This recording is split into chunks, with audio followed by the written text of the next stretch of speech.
नमस्कार दोस्तों, green root bye रेखा channel में आप सभी का स्वागत है। दोस्तों, आज हम सीखेंगे कैसे घर पर बालकनी या गमले में खूबसूरत और रंग बिरंगे वर्बेना फूल उगाए जा सकते हैं। तो चलिए चलते हैं, जानकारी की तरफ बढ़ते हैं और देखते हैं कैसे इन फूलों को उगाया जाए। तो दोस्तों, वर्बेना जो है वो एक ऐसा पौधा है जो छोटे छोटे खूबसूरत फूलों से सजा रहता है। ये फूल पिंक, पर्पल, सफ़ेद, नीले, लाल कई रंगों में आते हैं। और सबसे खास बात दोस्तों ये है कि अगर आप ठीक से देखभाल करें तो ये गमले, बालकनी या टेरेस गार्डन में बड़े सुंदर लगते हैं। वर्बेना है क्या, ये मैं आपको पहले बता दूं। वर्बेना जो है एक फूलों वाला पौधा है जो बहुत ही सुंदर लगता है। इसकी कई सारी प्रजातियां होती हैं। कुछ वार्षिक होती हैं और कुछ बारहमासी भी इसकी होती हैं, यानी कि कुछ परमानेंट प्लांट्स भी इसमें आते हैं। इसके पत्ते अक्सर सरल होते हैं और फूल छोटे छोटे होते हैं जो गुच्छों में खिलते हैं। देखिए, ये जैसे गुच्छों में खिल रहा है फूल, छोटे छोटे फूलों ने बंच बनाया हुआ है। तो इस तरीके से ये फूल दिखते हैं आपको। देखिए, इसमें रेड में वाइट कलर का है और ये पर्पल में वाइट कलर का है और ये वाइट, प्योर वाइट है। तो ये और भी बहुत ज़्यादा कलर्स में आते हैं। अभी हमारे पास यहाँ पर 3 ही हैं, तो इसलिए हमने आपको ये 3 पौधे दिखा दिए हैं। तो इसको जो है आप बहुत सारे कलर्स में ला सकते हैं। तो दोस्तों, इसके मैंने आपको कलर्स बताए और बताया कि ये जो हैं बहुत सुंदर लगते हैं। आप कहीं भी इनको लगा सकते हैं। अब इसकी मिट्टी कैसी होनी चाहिए, तापमान कैसा होना चाहिए, ये सब मैं आपको बताती हूँ। इसकी जो मिट्टी है वो ड्रेनेज वाली हल्की मिट्टी होनी चाहिए और इसका पीएच वैल्यू कम से कम 5.8 से 7.2 तक हो सकता है। तापमान 10 डिग्री सेंटीग्रेड से लेकर 35 डिग्री सेंटीग्रेड तक आराम से ये बढ़ जाता है इतने तापमान में। और धूप जो है, इसको वर्बेना को सीधे सूर्य की रोशनी पसंद है, यानी आप इसे धूप में रखें, डायरेक्ट लाइट में। हर दिन 6 से 8 घंटे इसे धूप मिले तो फूल अच्छी तरह से खिलते हैं। अब इसकी जो है गमले में, कौन से गमले में आप इसको लगाएंगे, आप इसे ग्रो बैग में भी लगा सकते हैं और आप चाहें तो इसे गमले में लगा सकते हैं। गमले का साइज़ आप लेंगे 9 से 12 इंच का। और इसके गमले जो होते हैं वो मिट्टी वाले ज़्यादा अच्छे होते हैं, लेकिन आप इनको प्लास्टिक के गमलों में भी लगा सकते हैं और उनमें नीचे होल्स ज़रूर होने चाहिए, ड्रेनेज का बननी चाहिए जिससे पानी जो है वो नीचे निकलता रहे। आप पॉटिंग मिक्स तैयार कर सकते हैं इसके लिए, जैसे मिट्टी ले लें, जैविक खाद ले लें, वर्मी कंपोस्ट ले लें और कोकोपीट मिला लें। तो ये आप इसकी मिट्टी में मिला करके पूरा मिक्सचर तैयार करें और इसको जो है वो लगा सकते हैं गमलों में। और दोस्तों, इसके बाद आपको क्या करना है कि इसकी अगर मिट्टी जो है वो नम है तो इसको पानी ज़्यादा नहीं देना है। पानी बहुत ज़्यादा ये नहीं लेता है। आप पॉट या ट्रे में मिट्टी रखें। सबसे पहले हल्की नमी रखें उसमें। बीज को आप, जो बीज से अगर आप बो रहे हैं तो आप बीज को क्या करेंगे कि इसको डालेंगे, उसमें फैला देंगे मिट्टी रख के थोड़ी सी, और ऊपर से थोड़ी मिट्टी आप और डाल देंगे। ऊपर जो आप सतह रखेंगे, ऊपर ये उसकी बहुत पतली लेयर होनी चाहिए और बीज आप नीचे डाल करके उस मिट्टी की एक लेयर इस पे बना दें और फिर उस पे पानी दें, जिससे बीज जो है वो ऊपर तैरे ना। नहीं तो बीज तैरने लगते हैं अगर आप बीज डालते ही ऊपर से पानी देने लगते हैं। बीज अंकुरित होने में लगभग 1 से 2 सप्ताह लग जाते हैं और या फिर ज़्यादा भी लग सकते हैं। तो आप इनको नर्सरी से भी ला सकते हैं, जो पौध मिल जाती है बनी बनाई, आप वो ले आएँ और पौधा ही लगा सकते हैं। तो तापमान आपको देखना पड़ेगा और जब पौधे 4 से 6 इंच के हो जाएं तब उन्हें बड़े गमले में आप बालकनी में ट्रांसप्लांट कर दें। बालकनी में रखें उनको और बड़े गमले में ट्रांसप्लांट कर दें। तो दोस्तों, ये जो वर्बेना का फूल है ये कौन से मौसम में सही रहता है ये आप जानें। वर्बेना का असली सीज़न जो होता है वो होता है अक्टूबर से फरवरी में लगाएं या फिर नवंबर से मई में लगाएं।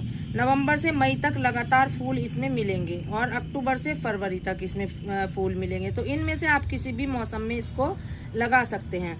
तो दोस्तों, अब हम बात करते हैं कि ये जो है गर्मी की स्टार्टिंग और सर्दी के एंड में दोनों में ही अच्छा चलता है, तो आप किसी भी मौसम में इसे लगाएं। जो लोग दिल्ली, हरियाणा, यूपी, राजस्थान, गुजरात में रहते हैं, उनके यहाँ ये गजब का परफॉर्मेंस देता है। और वर्बीना की जो मिट्टी है वो कैसी होनी चाहिए, हल्की होनी चाहिए, एकदम भुरभुरी होनी चाहिए। और उसमें मैंने आपको बताया अभी कि 40% गार्डन मिट्टी, 30% गोबर की खाद या कंपोस्ट, 20% कोकोपीट और 10% रेत मिला करके मिट्टी बनाएं, मिक्सचर बनाएं, जिससे कि ये अच्छा ड्रेनिंग वाला मिक्सचर बने। और इसमें जो वर्बेना का फूल है ये बहुत अच्छी तरह बढ़ेगा। और धूप इसको फुल सनलाइट चाहिए, 4 से 6 घंटे की कम से कम इस फूल को धूप चाहिए। 50% इसमें ब्राइट लाइट चाहिए, ये आप ध्यान रखें हमेशा। इसको हल्की धूप में बिल्कुल भी ना रखें, वरना ये फ्लावरिंग नहीं करेगा।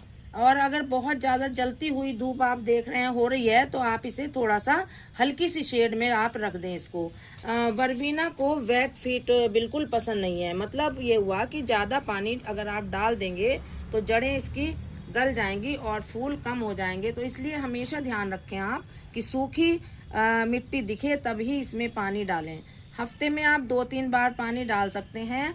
और पानी जो है वो रुकना बिल्कुल नहीं चाहिए। जैसे आप गमले में पानी डाल रही हैं तो यहाँ पर पानी रुकना नहीं चाहिए, वाटर लॉगिंग इसमें नहीं होनी चाहिए, वरना ये गुच्छे ऐसे नहीं देगा आपको और बेकार हो जाएगा, फूल फ्लावरिंग कम हो जाएगी। तो जब ही आप इसमें पानी डालें जब इसमें वाटर लॉगिंग वाटर जो भरा हुआ है वो ख़त्म हो जाए और ऊपर से मिट्टी जो है वो सूख जाए, तब आप इसमें पानी दें।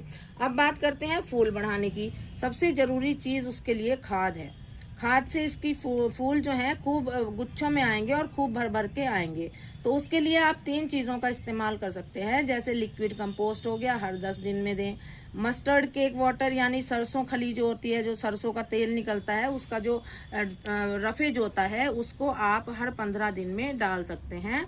और NPK जो डालेंगे उसका जो अनुपात होगा वो होगा 19-19-19। उसे आप स्प्रे कर सकते हैं महीने में 2 बार। इससे क्या होगा कि चमकदार फूल आएंगे। तो आप इन तीनों का इस्तेमाल करके आप इनको अच्छा चमकदार बना सकते हैं और हैवी ब्लूमिंग बना सकते हैं प्लांट को। फूल दोगुने करने का राज मैं एक और बता देती हूँ आपको कि इसकी जो डेड हेडिंग है, जो यानी सूखे फूल जो हैं वो तुरंत काट देने चाहिए। जैसे मान लीजिए ये फूल का हो चुके हैं, बन चुके हैं, ये ख़त्म हो गए हैं और सूख गए हैं, तो इनको तुरंत यहाँ से आप इनकी डेड हेडिंग कर दें। यहाँ से इतना कम से कम आप काटेंगे तो यहाँ से फिर नई नई ब्रांचेस निकलेंगी इसमें और वो नए नए फूल उसमें बनेंगे नई नई शाखाओं की वजह से, क्योंकि पहले शाखाएँ निकलेंगी और उसके बाद इसमें नए नए फूल बनेंगे। ऐसे ही हर फूल के गुच्छे को आपको ऐसे ही करना है कि उसकी डेड हेडिंग करनी है ज़रूर। उसी से यही राज है 1-2 गुने फूल आने का कि आप इसको फूलों को बढ़ा सकते हैं। और कीड़े मकोड़ों की समस्याएं अगर इसमें आ रही हैं या पानी, अगर पत्तियां पीली हो गई हैं तो इसका मतलब है कि पानी ज़्यादा है। अगर पत्तियां सिकुड़ गई हैं तो समझिए कि धूप कम है। ये चीज़ें आपको अगर में समझ में आ गई तो आप इसको बहुत अच्छी तरह से ग्रो कर सकते हैं। अगर सफ़ेद पाउडर दिखे इस पर, पाउडरी मिल्ड्यू हो मतलब, तो आप इसका मतलब है सफ़ेद पाउडर कम आने का मतलब है कि इस पर पाउडरी मिल्ड्यू लग चुका है। और उसका इलाज आप कैसे करेंगे? 1 लीटर आप पानी ले लें और 5 ml आप नीम का ऑयल ले लें और 2-3 बूंद ले लें आप लिक्विड सोप की और मिक्स करें अच्छी प्रकार से उसे, और एक स्प्रे बॉटल में भर करके आप उसको इसमें छिड़क सकते हैं। इसका प्रोपोगेशन करने के लिए यानी कि कटिंग करने के लिए आप क्या करेंगे कि कटिंग से हो जाता है एक तो इसका प्रोपोगेशन और दूसरा बीज से हो जाता है। तो दोनों में से आप कोई भी तरीके को अपना सकते हैं। कटिंग का रूटिंग 10-12 दिन में हो जाता है और सीड से अगर आप उगाएंगे तो वो 15 से 20 दिन में छोटे छोटे पौधे तैयार हो जाते हैं और उन्हें फिर आप थोड़ा सा बढ़ने पर अलग अलग कर देते हैं और दूसरे पॉट्स में लगा देते हैं। तो दोस्तों इन्हें रखने की अब जगह ढूंढें कि कहाँ जगह इन्हें रखने की है, कहाँ पर ये सही रहेंगे। तो बालकनी में रख सकते हैं आप इन्हें, हैंगिंग बास्केट में रखें, गमले में रखें, ये हर जगह सुंदर लगता है। नीचे फैलते फूल, ऊपर ढेर सारी ब्रांच और एकदम बटरफ्लाई गार्डन वाला लुक ये देने लगता है। तो दोस्तों ये थी जानकारी वर्बीना फ्लावर प्लांट के बारे में। आपको कैसी लगी आप बताइएगा और मेरी वीडियो को लाइक, शेयर और कमेंट करना ना भूलें और सब्सक्राइब करना ना भूलें मेरे चैनल को ग्रीन रूट बाय रेखा को। तो दोस्तों सुंदर सुंदर प्लाट्स आपके मोबाइल तक पहुंचते रहेंगे अगर आप मेरे चैनल को सब्सक्राइब करेंगे। तो फिर मिलते हैं अगली वीडियो में। नमस्कार और अपने गार्डन को हरा भरा रखिए। Good bye.